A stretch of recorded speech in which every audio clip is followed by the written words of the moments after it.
Are you thinking about starting or nourishing a career in menstrual cycle health? Then consider joining our 9-month online Holistic Hormone and Cycle Coaching certification training.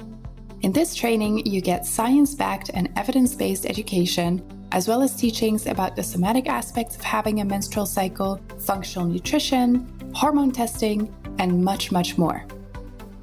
We will have incredible live group sessions, and you will get guidance from me. There will also be amazing guest teaching lectures from experts in the field, and at the end you will receive an official certificate of completion that is globally recognized. As a listener of the Planting Seeds podcast, you receive an additional €100 off when you use the code PODCAST when you sign up. Click on the link in the show notes to learn more. So this episode is probably a little bit different than what you are used to from me. It's more in a storytelling format, and I'll be sharing about experiences I had at my pilgrimage in France, my water priestess and Mary Magdalene pilgrimage called Mermaids of the Magdalene, which was incredible. And I am sharing a little bit about my journey with ADHD, my journey with water, and connecting more to my spiritual, sacred side that you haven't heard from me at all on here. So I'm very curious what you feel when you hear this episode. And I feel a little bit nervous to share it with you because I've never spoken like this on my podcast. But please feel free to tell me what you think, what you feel, and enjoy listening this episode. Hello friends, my name is Iris Josephina. I'm your host, and you are listening to the Planting Seeds podcast. On the Planting Seeds podcast, we explore how we can cultivate a more gentle relationship with our cyclical bodies, the earth, each other, and the world around us through using our senses, science, the subtle, and the sacred. On Planting Seeds, we talk about all those topics you've always wanted to talk about. We are shamelessly opening up the conversations that we all so desperately need to settle in our precious bodies and relate to each other in a more open, truthful, and empowered way. I'm so glad you're here today.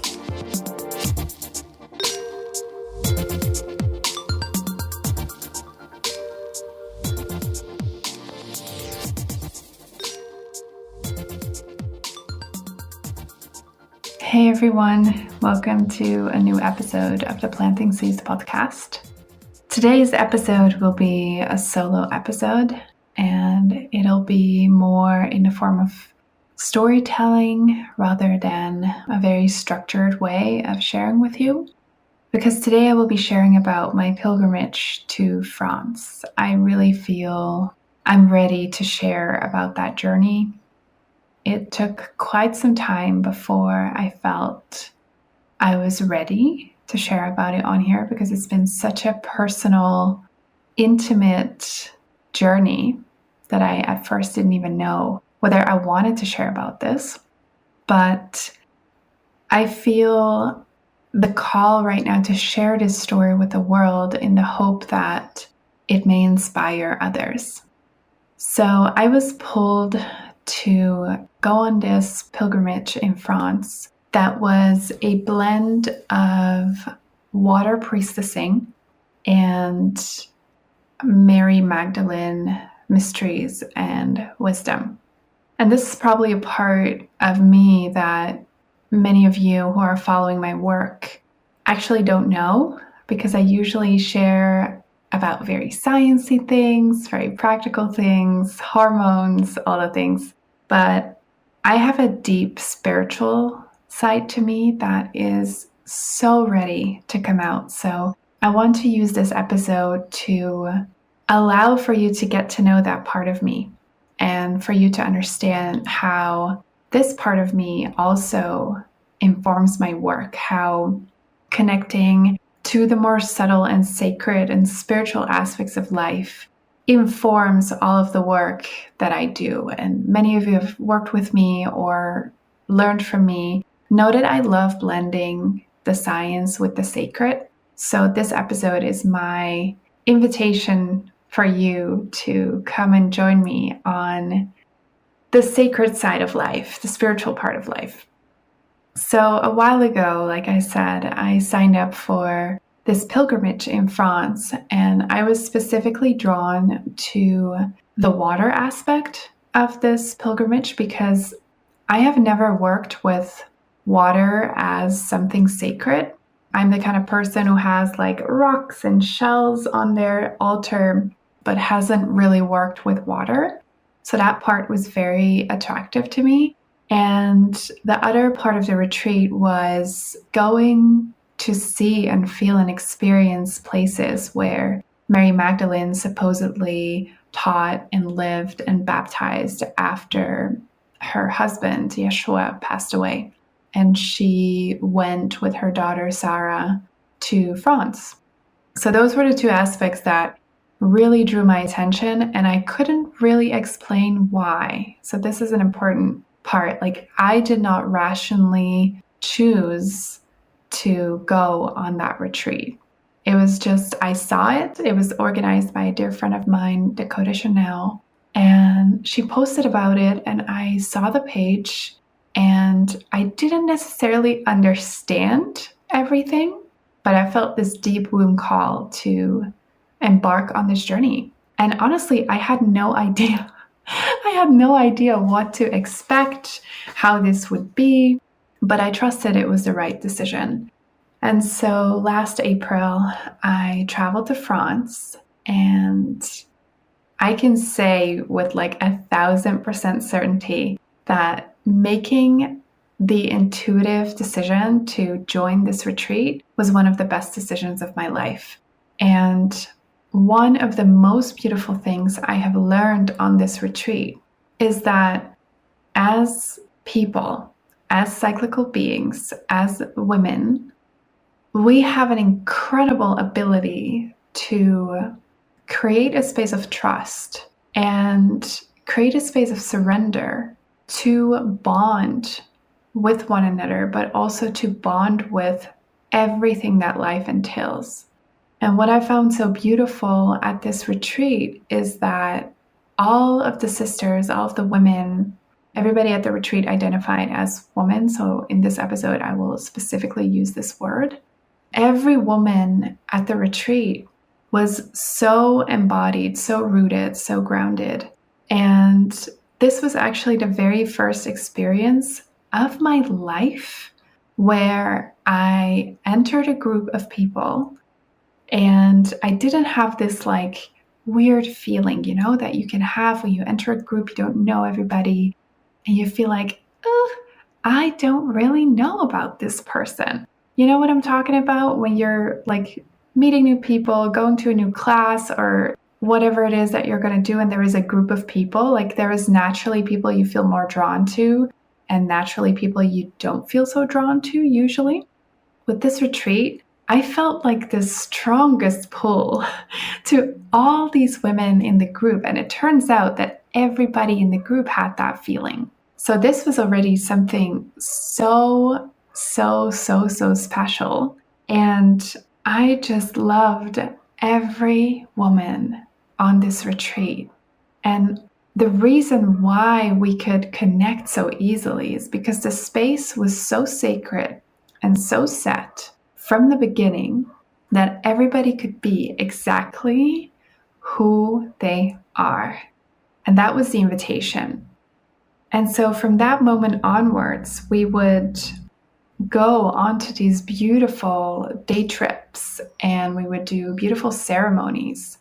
And I don't want to go into all of the details of that because it's too sacred to share about. But I will share broadly about my personal experience. So we went to a place where there was a beautiful, gorgeous rock. And the rock was considered sacred. And the rock was in the form of a chair. And so we went there honoring this sacred place. Next to this rock, there was a natural spring, and it was a red spring. For those of you who don't know what a red spring is, as far as I understand it, it's a spring where the water or the basin in which the water falls is red because it's very high in iron. Now, this water tasted like blood, and drinking it was such a special, strong experience. And at the moment of us visiting this very sacred space and place and spring, I was due to get my period. I knew like one of these days I'm going to get my period. I think I was about 3 to 4 days away from my period. But when it was my turn to go and sit onto this sacred rock, the rock was in the form of a throne. When it was my turn to go and sit on a rock, my sister Dakota anointed me with frankincense, and she gave me a drop of myrrh to ingest. And as soon as she put the anointing oil onto my head, I literally felt my cervix open and I bled while I was sitting on this very sacred rock that was put onto a ley line. And it felt like such a powerful initiation and such a powerful homecoming to myself. And, the rational side of me, the sciencey side of me would say like, oh my God, like you're 3-4 days early for your period. Like, how did that happen? What did you do wrong? When did you ovulate? But the more subtle, sacred, spiritual side of me was like, wow, this is like, my period is coming right on time. And what I want to say to you with this is that our bodies are wise beyond measure. And sometimes we don't necessarily need to be able to rationalize a certain thing that happens in our bodies, but sometimes we can just trust that this thing happening right now, even though in our minds it seems a little odd or off or weird, we can trust that our body is giving us the best it needs and shows us something in the exact right moment. And I feel that that is what happened in that moment. And this was such a beautiful, special time at this red spring and this rock, because we were standing there doing our thing, blessing the rock, blessing each other, anointing each other. And then this beautiful man, this old man just came, and he was observing us with such a loving presence. And he shared with us that what we were doing there was exactly what his late wife was doing there and what she wishes for this place to happen, where women come together doing their sacred work. And this beautiful man, his name is Alan, he took us on a journey in the forest that lays behind this sacred rock. And he took us to the most beautiful places. He took us to have a look at an earth altar, and he took us to the ruins of the house of an ancient priestess. And it was such a powerful experience to visit the ruins of the house of a wise woman that was honored in her community. And all of this was not planned. We did not plan to meet this man there. We did not plan to go into the forest there. We did not plan to go and see this earth altar. We did not plan to visit this house of this ancient priestess. But it all happened, and it was all in divine timing. And I love it when things like that happen.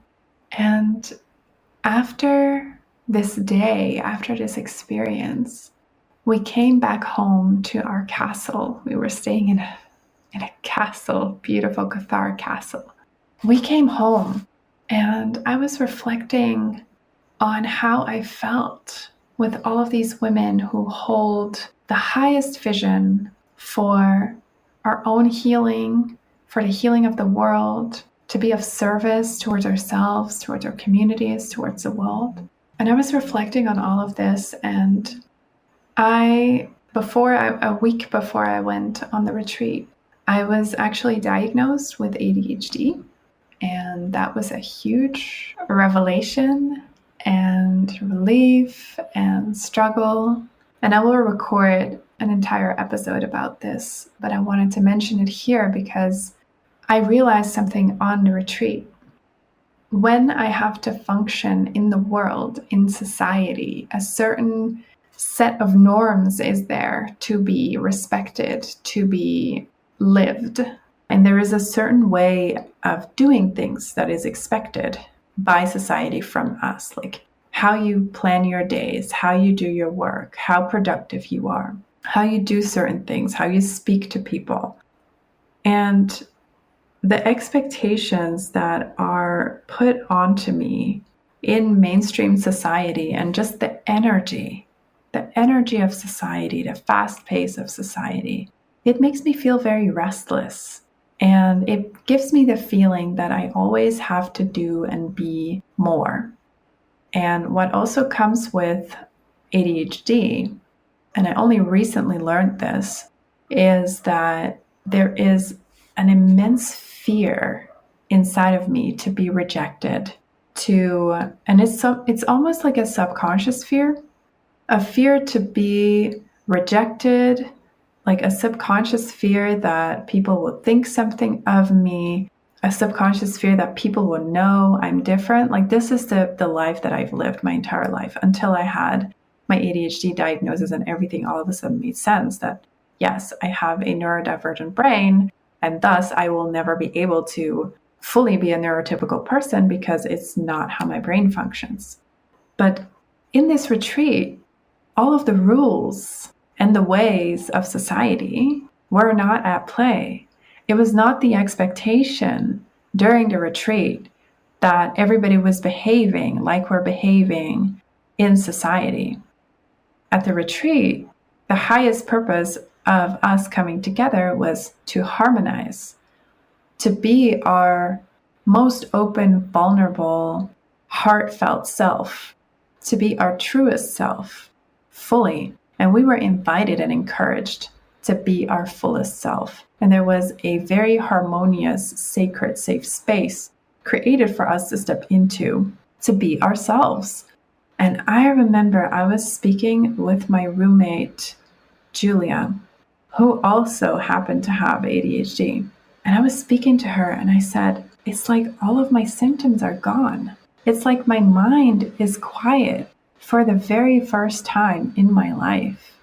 And this really made me realize that having ADHD is such a gift. And society is just not ready for us. Society is not ready for like all of me because it's too much for people to cope with. And I don't blame them.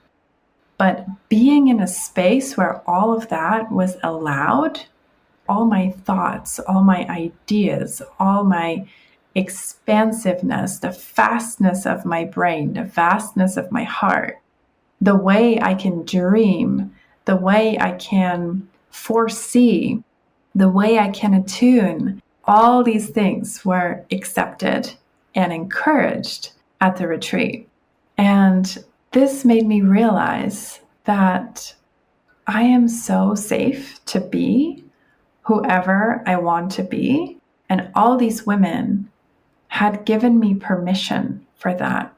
Not only that, they have committed, we all have committed to be each other's anchor, to bring us back to the energy and the harmony that we created and felt, co-created at the retreat. And we can call each other home to that energy while we are living our lives in society in all various places in the world that we come from. There were people from France, a lot of people from the United States. I live in Portugal. There were so many people from so many places. But we vowed to be each other's anchor and to call each other home and to hold the highest vision for ourselves, our communities, and the world in our own very unique ways and the very unique work that we do. So this was one of the most profound insights of the retreat, that who I am as a person as a neurodivergent person is absolutely perfect. And I get to embrace that. And I have people in my life who encourage that. And then on top of that, I learned that I am so much more spiritual than I ever thought I was. And there is so much remembrance inside of me from past lives. I know this may be a little bit out there for some people who are not used to me speaking like this, but there is so much remembrance inside of me that I can't deny this part of myself anymore. I know that in a past life, I must have been a witch or a priestess or all of it, because there is so much truth to me when it comes to learning about certain mysteries or certain spiritual practices. And I also realized that I'm so much more attuned to nature than I thought I was. Like, I hear so clearly when I am in nature. Like, I'm so much more attuned to myself, which also helps me to be a better person for other people and to really see them and to really hear them. So another thing at this retreat that I realized is that I need to be close to nature. And specifically, I need to be close to water. And I have lived on an island. I lived on Malta before. I lived on Gozo before. But I never fully, truly understood why. And on this retreat, I realized it's because water is so sacred. It's so normal for most of us, but what really struck me at this retreat is the feeling I get when I see a natural spring. I don't know whether you've ever seen and experienced a natural spring where drinking water just flows abundantly from the earth and it doesn't stop. If you have never experienced that in your life, I highly encourage you to go and experience that. There is something so sacred and so erotic and so sensual even, and humbling about seeing water come out of the earth, and it's abundant and it's just there and it's offered to us. So we went to visit so many different natural springs and sacred rivers. We also went to the river where Mary Magdalene supposedly baptized people, and we did a baptism ritual there, which was so extremely powerful. But this water, I'm only coming to understand now how much I love water. And I used to have a trauma when it comes to water, because when I was 3 years old, I was in a little boat in the ocean, and I was sitting in the boat, and a wave came and it capsized, and I was like underwater, and my dad had to like pull me out of the water, and I was so scared. So for the most part of my life, I was afraid of water. On top of that, I was born through C-section and like violently pulled from the waters that I considered safe. That's another layer to this water part, that, you know, our first home was womb, blood, and water. And when I realized all of this, I was like, wow, I have never considered that I have access to so much sacredness every single day. I have access to water, to the ocean every single day. And it was so humbling. And it was also such a special experience to fill up our water bottles at a natural spring and drink from that water, and only drink from that water and not drink water that comes from a tap, and directly ingest water that comes straight from the womb of the earth. Yeah, it was such a special experience. And it also made me realize that, you know, if I'm going to settle down somewhere and I'm really going to find the place where I want to raise my children, eventually, I want to live close to a natural spring. I want to be able to drink water that is gifted to us by the earth, and we don't have to pay for it. I mean, the not paying part is not the most important thing, but it's like, it's a reciprocal thing. Like, you come to the source of water and you pray and you sing and you give thanks and then you take the water. It's such a beautiful, I can almost cry when I talk about it because it's such a beautiful ritual. And it's so much more beautiful than just, taking water out of the tap and pulling it through your filter. It just doesn't make sense to me anymore. It makes way more sense to go to a natural spring and honor the water, sing to the water, pray to the water, and then take the water home and be nourished by this beautiful water from the earth. Yeah, it makes so much more sense to me to do it in that way. And then also a lot of sacred places on this planet have been built around water sources. So a lot of temples, a lot of churches, they have been specifically built close to water. And there are so many beautiful cultures and practices and belief systems that are connected to water. There are many cultures, many religious practices where water is involved for ritual hand washing, ritual foot washing, baptisms, anointing with water. And I have only just come to realize that this is all possible. And by realizing it, I remembered, like, oh my goodness, I just know I have been doing this for lifetimes. And that's also how I have come to realize and understand that this concept of water priestessing, of being a steward to the water, being someone who deeply honors the water, sees water as a tool for ceremony and ritual, it comes natural to me. It feels so logical. It feels so normal. And I really want to honor that.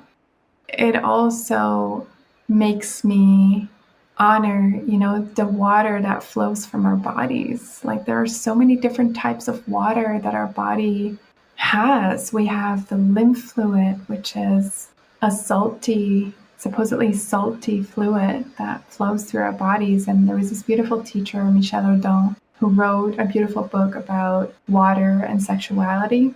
And he says that our lymph fluid is like the last remains of us coming from the ocean, our evolutionary remembrance of coming from the ocean. And I think that's so absolutely beautiful. And then, we are most water. Then we have our cervical fluid, like different types of fluid that change and shift throughout our menstrual cycle. We have our blood and our menstrual blood that is considered sacred water in some cultures. And we have our blood running through our veins, and there are cultures who compare the waters and the oceans of the earth with our veins, and that the blood represents the oceans and the rivers, and that the oceans and the rivers represent the blood of the earth. So there is so much water symbolism all over the world, and I can't unsee it anymore. After this retreat, like all the water I'm seeing is so sacred. And I wanted to plant that seed here with all of you who are listening to open yourself up to the waters in your life. I feel there is so much wisdom and so much beauty and so much sacredness in that. Water is also a very sensual experience. Like ejaculation for all genders is like a water experience, a water explosion. And water can also be a very sensual, somatic experience. If I have a long day, one of the things I look most forward to is getting into the shower and, feeling the sensory experience of the water on my body, like washing away the day. And sometimes I will do that in the afternoon, going to the ocean after work and just allowing it to be washed away. And also the sensory experience of putting my hands in a bowl of water to just sensory unload after work. Like when I've worked at the computer for a very long time, and this is something that I have always done but never thought of until I went on this water priestess retreat. I love putting my hands under the tap or in a bowl of water after I've worked on my computer. And it's the most relieving and releasing feeling. It never occurred to me like, oh yeah, this is water, this is purification, this is rooting, grounding, washing, cleansing, harmonizing. So I can literally talk about this for hours and hours and hours. And I'm just thinking whether there is anything else from the retreat that I would love to share with you. Maybe just how this retreat also connected me to guides and holy people in a way that I had never experienced. And y'all should know that I don't really have like a big connection to the church or Christianity, because part of this retreat was very much about Mary Magdalene and the Gospels and Yeshua. And yes, I'm baptized. Yes, I'm Catholic, raised Catholic. But I never really connected to the more spiritual aspects of Christianity, the more mystery parts of Christianity. And I know that a lot of the church has been like institutionalized stuff, and a lot of stuff is actually, kept out of the Bible. I recently read the Gospel of Philip, which supposedly has been found in the Egyptian desert in the 40s, where they, for example, speak about the bridal chamber or sexual union being the Holy of Holies, and that this was one message that Yeshua spoke very clearly. So we spoke about all these beautiful parts of this sacred religion that we don't hear about. And it was the most beautiful unfolding, and it made me really peel off all of the layers and really put Mary Magdalene and Yeshua in the context of their lives. And they were really like rebels. They were like Robin Hood and his girlfriend, basically, like outlaws, people who didn't belong into the system, people who didn't want to belong in the system that they were in and didn't agree with it and had their own views and their own beliefs and their own system. And I have come to really appreciate that. And I have also come to recognize myself in that, because I've always felt that I don't belong in the system. I've always felt that things weren't right the way that they are, and that there must be another way. So in that regard, I have come to deeply appreciate Yeshua, but also Mary Magdalene and all that she stands for. And I don't want to fill in too much about Mary Magdalene. I will also be having a beautiful podcast episode specifically about Mary Magdalene and the Magdalene Mysteries with a writer I absolutely adore, Sophie Strand. And so I want to keep the sharings about Mary Magdalene for that episode. But I do want to say that I feel deeply connected to her and her wisdom and her bravery and her courage. And for me, she is really the sacred and wild part of what it means to be a cyclical being. Like, that's what she represents for me. And when I tune into her energy, I feel like this fierce woman, and I really dig her energy. And I know this is not, me speaking in this way is not really what people are used to, but I really want, with this podcast episode, I really want to open up this part of myself and share more of it with the world, because I think it's important, and it's a very important part of myself. Like, I have such a deep, intimate, spiritual, sacred part in myself that I absolutely love spending time with, and I just want to share more.